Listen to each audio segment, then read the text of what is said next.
고유정이 전 남편 사이에서 낳은 아들 강모군의 성을 지금 남편의 성으로 바꾼 것으로 알려졌습니다. 의문의 돌연사로 묻힌 의붓아들 사망 사건에 새로운 정황으로 읽힐 수 있는 대목입니다. 이재용 삼성전자 부회장이 이달 들어 세 번째 삼성전자와 전자계열 관계사 사장단을 소집했습니다. 삼성 안팎으로 나오는 위기론을 의식한 것으로 풀이됩니다. 자, 이번엔 결승전이 열린 폴란드 현지로 좀 가봐야겠습니다. 우리 교민들이 열심히 응원을 했고 또 잘 싸운 우리 대표팀에게 축하가 이어졌겠죠. 결승전이 열린 폴란드 우치에 나가 있는 홍영재 기자를 연결을 하도록 하겠습니다. 자, 홍 기자, 결승전 경기가 아주 아쉽게 끝나긴 했지만 그래도 준우승, 축제 분위기였을 것 같은데 현지 분위기 어땠나요? 네, 저는 우리 국가대표팀 선수들이 묵은 폴란드 우치의 한 호텔 앞에 나왔습니다. 우리 국가대표팀 선수들 어제 경기에서 패하며 다소 아쉬운 결과를 받아들였지만 사상 첫 월드컵 결승 진출이라는 감흥은 이곳 폴란드 우치 현지에서도 밤새도록 이어졌습니다. 경기 직후 만난 우리 팬들은 끝까지 최선을 다한 선수들에게 아낌없는 박수를 보냈습니다.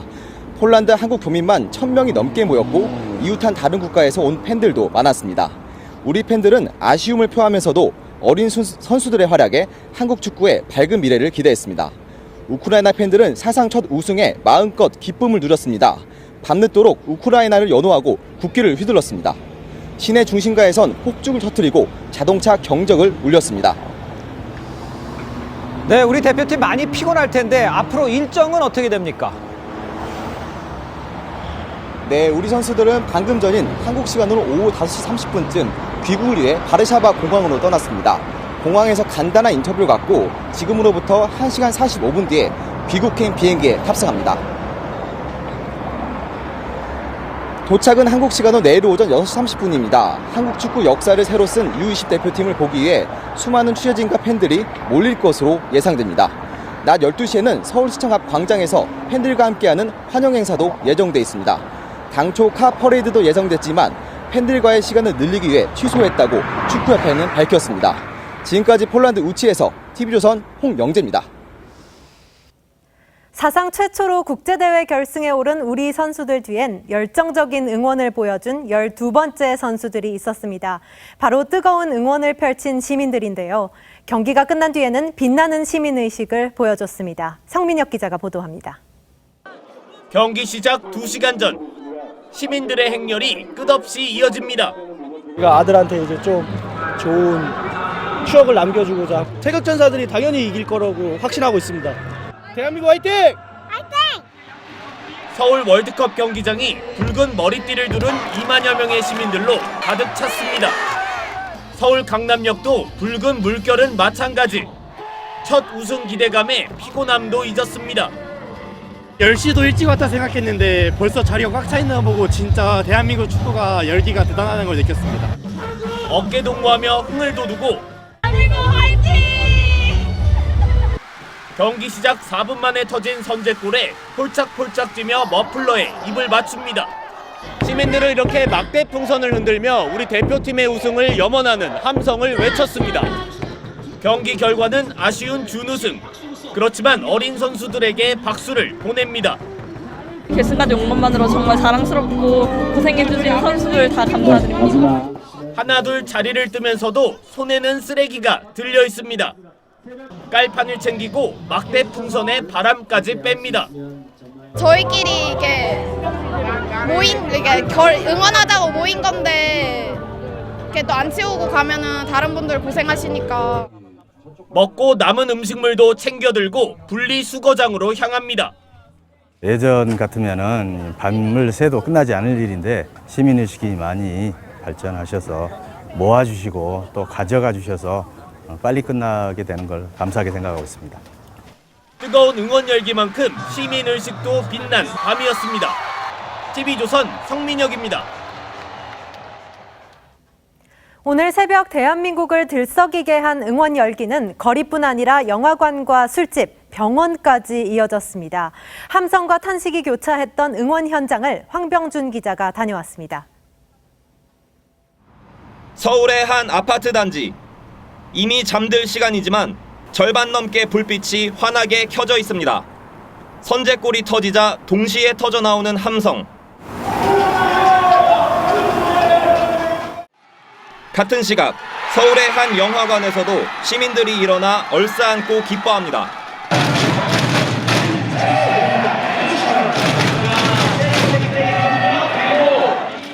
응원 열기는 경기가 중계되는 영화관으로도 이어졌습니다.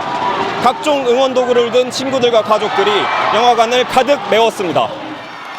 소리도 크고 화면도 크고 우리 늙은이가 눈이 이렇게 침침하지만 좋잖아요.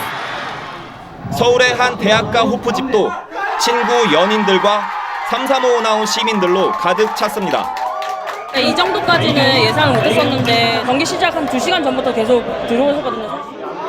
TV의 순간마다 마음은 그라운드의 선수들과 함께했습니다. 밤새 마음 놓고 경기를 볼 수 없는 사람들도 틈틈이 선수들에게 응원을 보냈습니다.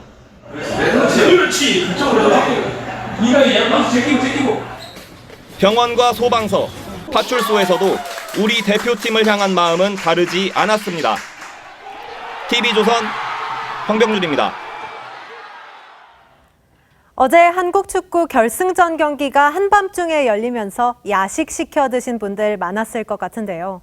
실제로 대표 야식인 치킨은 5배, 맥주는 평소보다 3배나 많이 팔렸다고 합니다. 권용민 기자입니다. 서울의 한 치킨 판매점. 밀려드는 주문에 쉴 새 없이 닭을 튀기고 다른 쪽에서는 포장한 치킨을 배달하느라 정신이 없습니다. 그래도 다 소화하지 못한 주문이 넘쳐납니다. 축구 경기를 함께 보며 응원전을 펼치는 곳마다 치킨이 빠지지 않습니다. 다 같이 모여서 하니까 이제 힘도 더 나는 것 같고 치킨도 먹으니까 이제 더 재밌고 화목한 것 같아요. 한 배달 서비스 업체에는 역대 가장 많은 150만 건의 주문이 하루 동안 쏟아졌는데 치킨 주문은 평일 대비 최대 5배까지 늘었습니다. 결승전을 앞두고 대대적인 할인 행사를 펼친 편의점 업계도 U20 월드컵 특수를 맞았습니다. 특히 늦은 시간 집에서 축구를 보는 사람들이 많아 가정용 맥주 판매량이 크게 늘었습니다. 수입 맥주 판매량의 경우 지난주보다 3배 이상으로 늘었고 덩달아 안주류와 탄산음료도 매출이 급증했습니다. 사상 첫 축구대표팀의 결승전이었던 것만큼 국민적 관심이 매우 높아서 야식 수요가 크게 증가했습니다. 주말 새벽을 뒤흔든 축구 열기에 유통업계도 한박 웃음 속에 바쁜 주말이었습니다. TV조선 권용민입니다.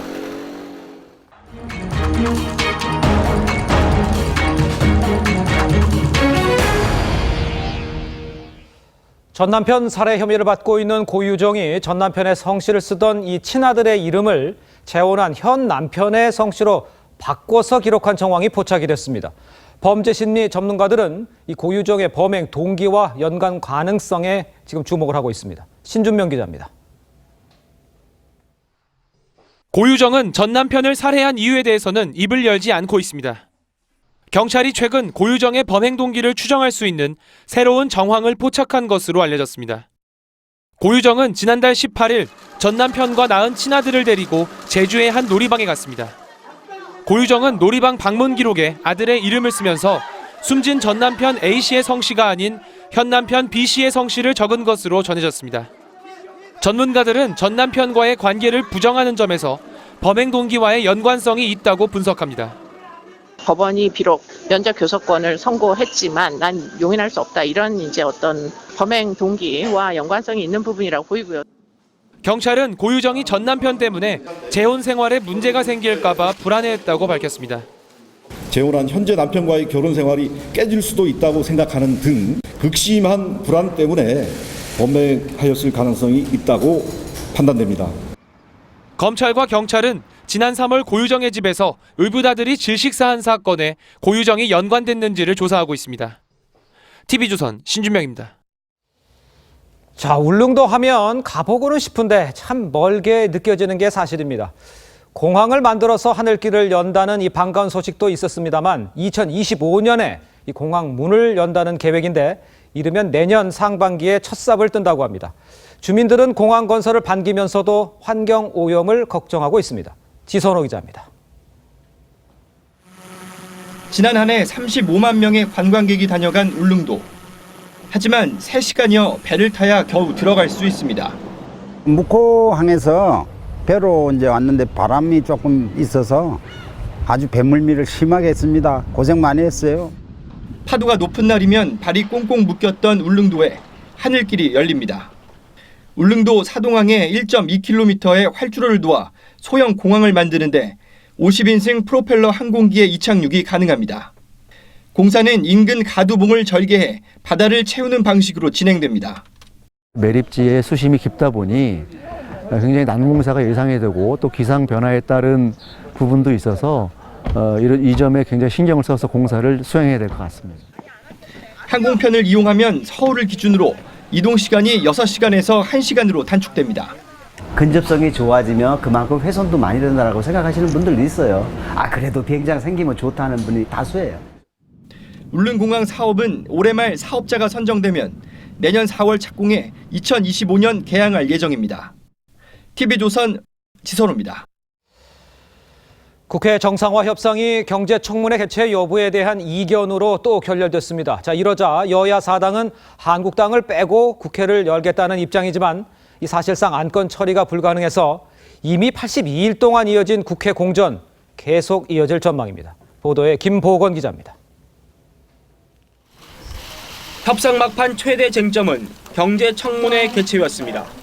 자유한국당은 지금의 정부 추경안을 통과시키는 건 직무유기라며 경제청문회를 먼저 열자고 거듭 요구했고 정권 안위를 챙기기 위한 추경으로밖에 보이지 않습니다. 추경 심사에 앞서 경제청문회를 통해 경제의 위기와 원인을 짚어야 합니다. 민주당은 참으로 뜬금없고 갑갑한 노릇이라며 수용 불가 입장에서 한치도 물러서지 않았습니다. 여야 사당은 한국당을 제외하고 일단 국회를 열 방침입니다. 국회를 열어두고 한국당 참여를 압박하겠다는 뜻입니다. 바른미래당 오신환 원내대표는 내일 6월 국회 소집 요구서를 제출하겠다면서도 민주당과 함께 낼 계획은 없다고 했습니다. 국회가 열리더라도 제1야당인 한국당이 복귀하지 않으면 추경을 비롯한 안건 처리는 불가능합니다. 바른미래당 하태경 의원은 대통령이 북한만 줄기차게 외쳐도 국회는 경제에 집중해야 한다며 경제청문회부터 시작하는 것이 좋다고 한국당에 힘을 실었습니다. 정의당은 한국당의 주장은 어려운 경제 현실을 이용해 정권에 흠집을 내고 망신 주겠다는 속셈이라고 비판했습니다. TV조선 김보건입니다. 삼성전자 이재용 부회장이 2주 전에 반도체 부문에 이어서 이번에는 모바일 부문 사장단을 불러 모아서 긴급회의를 열었습니다. 사장단을 2주 동안 3번이나 릴레이로 소집한 겁니다. 이 부회장은 새로 창업한다는 각오라는 표현까지 썼는데 회사 안팎의 경영 위기가 그만큼 심상치 않다는 의미로 해석이 됩니다. 김자민 기자입니다. 10분기 만에 최악의 영업 실적에 화웨이 사태까지 잇따른 대내외 위험 요인의 증가에 이재용 삼성전자 부회장이 위기 경영에 고삐를 죄고 나섰습니다. 이 부회장은 지난 금요일 고동진 IM 부문장 등 모바일 부문 사장단을 수원 사업장으로 소집해 경영 현안 전반을 점검했습니다. 이 부회장은 어느 기업도 10년 뒤를 장담할 수 없다며 새롭게 창업하는 각오로 도전해야 한다고 당부했습니다. 이 부회장은 지난 2주 동안 최고 경영진 전략회의를 3번 열었는데 이처럼 단기간에 사장단을 연이어 소집한 건 처음입니다. 미래 먹거리를 찾아야 되는 이런 문제가 같이 겹쳐져 오다 보니까 이재용 부회장 입장에서는 난국을 기회로 삼을 수 있는 절실한 감이 또 일각에선 삼성바이오로직스 수사와 이 부회장 관련 대법원 판결을 앞둔 상황이 반영됐다는 분석이 나옵니다. 통상 총수 일가의 세부 일정을 공개하지 않는 삼성전자가 이 부회장의 일정을 연이어 공개하는 건 그만큼 이례적이고 긴박하기 때문이란 분석입니다. 이 부회장은 내일 삼성전기를 방문하고 가전부문 사장단과도 곧 간담회를 갖는 등 적극적인 비상경영 행보를 이어갑니다. TV조선 김자민입니다. 네, 놓치면 아쉬운 더하기 뉴스 시간입니다. 오늘은 정치부 김미선 기자와 함께하겠습니다. 자, 더하기 뉴스 첫 번째 키워드 보겠습니다. 렌터카의 고소, 고유정 씨의 모습인데 렌터카 업체와 관련이 있다 이런 소식 돌고는 있어요. 그 관련 소식 같아요. 맞습니다. 제주 전 남편 살해 사건의 피의자 고유정이 제주도의 모 렌터카 업체에서 일했다는 추측성 루머가 번지고 있는데 지목된 해당 업체가 네티즌을 상대로 명예훼손 혐의로 고소를 했습니다. 인터넷에서는 고 씨 집안이 가족 경영을 했던 모 렌터카 업체가 사건이 터지자 상호명을 변경했다는 루머를 쉽게 확인할 수 있습니다. 네. 이 렌트카 업체 이사와 직접 통화를 해봤는데요. 루머 글의 진위를 묻고 항의하는 전화가 잇따라서 영업에 너무 큰 지장이 생겨 이 경찰에 고소하게 됐다고 밝혔습니다. 네. 이 업체 이사는 지난 13일에 최초로 루머를 인터넷에 게시한 네티즌을 명예훼손 혐의로 경찰에 고소했다고 했습니다. 제주 사무실 앞에는요. 우리 회사는 이 악성 댓글과는 무관하다는 호소문까지 붙였습니다. 해당 업체 이사는 또 고 씨와 연관된 렌트카 업체는 몇 년 전에 문을 닫았다고 했습니다. 그렇군요. 자, 두 번째 키워드 볼까요? 조화 연구 보존. 그러니까 김정은 위원장이 고 이희호 여사한테 보낸 이 조화인데 이와 관련된 소식입니까? 네, 김정은 위원장이 김 여장을 통해 고 이희호 여사 빈소에 보낸 조화가 사흘 전에 빈소 밖으로 들려 나왔습니다. 네. 지금은 연세대 김대중 도서관으로 옮겨졌는데 특수 처리를 거쳐서 반영구적으로 보존될 것으로 보입니다. 김대중 평화센터 관계자를 인용한 보도에 따르면 이 조화는 지금 김대중 도서관 내 수장고에 보관돼 있고 회의를 거쳐서 반영구 보존하거나 리본만 보관하게 될 것으로 보입니다. 10년 전에 김대중 전 대통령 서거 당시 김정일이 보낸 조화도 현재 김대중 도서관에서 비공개로 보관 중입니다. 당시 이 조화는 영결식 전날 경찰 경호하에 김대중 도서관으로 옮겨졌는데 원형을 그대로 유지하기 위해서 전문가의 특수 처리를 거쳐 생화를 조화 형태로 바꿔 보관 중인 것으로 전해집니다. 야, 이런 일도 있군요. 자, 마지막 키워드 보겠습니다. 서울로 번진 강연료 논란, 김재동 씨인데 고액 강연료 논란이죠? 네, 김재동 씨 고액 강연료 논란이 서울에서도 제기됐습니다. 네. 이번에는 서울시 동작구가 2017년 12월 김재동 씨에게 강연료 1,500만 원을 줬다는 보도가 나왔습니다. 동작구는 숭실대에서 인문과 문화 축제를 열었는데 김 씨는 잘 가요 2017을 주제로 100분 동안 토크 콘서트를 했습니다. 구 관계자는 한 언론을 통해서 학생들의 반응도 뜨거웠었고 금액은 당시 대행사가 맞춘 가격이라고 했습니다. 김 씨는 2017년 충남 마산시에서도 두 차례 강연을 했고 강연료 2,600여만 원을 받았습니다. 또 같은 해 충남 논산시 강연에서도 1,620만 원을 받았습니다. 네. 2017년에는 11월 11일부터 30일까지 경기도 지자체 5곳을 순회하면서 한 회당 강연료 1,300만 원을 받았다는 보도도 있었습니다. 예. 지난해에는 경북 예천군에서 강연료 1,500만 원을 받았습니다. 최근에는 대전 대덕구에서 1,550만 원의 토크 콘서트를 열 계획이었지만 고액 강연료 논란에 취소한 바 있습니다. 이 대전에서 시작된 고액 강연료 논란이 충청, 경기, 경북 등에 이어서 서울에서도 제기되고 있습니다. 그러네요. 지금 잘 들었습니다. 지금까지 김미선 기자였습니다. 수고했습니다. 홍콩 정부가 범죄인 인도 법안의 추진을 연기하기로 했지만 대규모 시위가 예정대로 진행됐습니다. 시민들은 법안 완전 철폐와 행정장관 사퇴를 요구했습니다. 김지수 기자입니다. 우산을 펼쳐든 시민들이 홍콩 거리를 가득 메웠습니다. 경찰의 과잉 진압에 항의하는 의미로 검은 옷도 입었습니다. 범죄인 인도 법안에 반대하는 시위가 다시 열렸습니다. 시민단체와 야당은 100만 명이 모였던 지난 9일보다 참가자가 더 많을 거라고 자신했습니다. 정부가 법안 추진을 보류하겠다고 전격 발표했지만 시민들은 법안을 완전히 철폐하고 행정장관이 사퇴해야 한다고 목소리를 높였습니다. And we will not discontinue our protest towards the government unless we can see the withdrawal of the bill. 어젯밤엔 고공농성을 벌이던 시민이 추락사해 첫 희생자도 나왔습니다. 인민일보 등 중국 관영 매체들은 여전히 법안의 필요성을 강조하는 상황. 中央政府强烈谴责有关暴力行径，坚定支持警队依法惩治守护。 시민들의 거센 저항에 추진 동력을 잃었지만 중국과 홍콩 당국이 기존 입장을 완전히 접지는 않고 있어 법안 폐기까지 이어질지는 미지수입니다. TV조선 김지수입니다.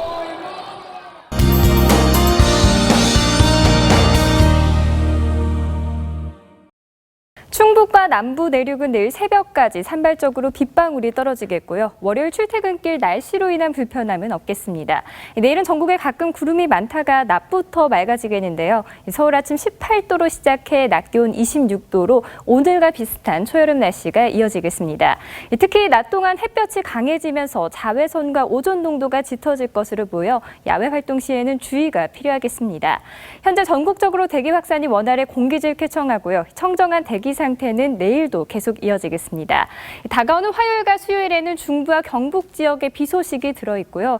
주 중반부터는 낮 기온이 30도 안팎으로 올라 여름 더위가 기승을 부리겠습니다. 요즘 더운 날씨에 잦은 비 소식이 반복되고 있죠. 요즘 같은 날씨에 식중독에 걸리지 않도록 주의하시기 바랍니다. 기상정보였습니다. 네, 우리 젊은 태극전사의 준우승을 진심으로 축하합니다. 20세 이하에서는 이제 세계 최고 수준이라는 건데 5년 뒤, 10년 뒤에 세계 축구계를 호령하는 선수로 자라주길 기대를 합니다. 어릴 때 반짝 빛나다 사라지는 별들 그동안 많았습니다. 이제 우리 이 보석들을 어떻게 키워서 관리하고 키워낼지 고민할 때인 것 같습니다. 이상으로 토요일 TV조선 뉴스7 마칩니다. 저희는 다음 주 토요일 다시 찾아뵙겠습니다. 시청해주신 여러분 고맙습니다.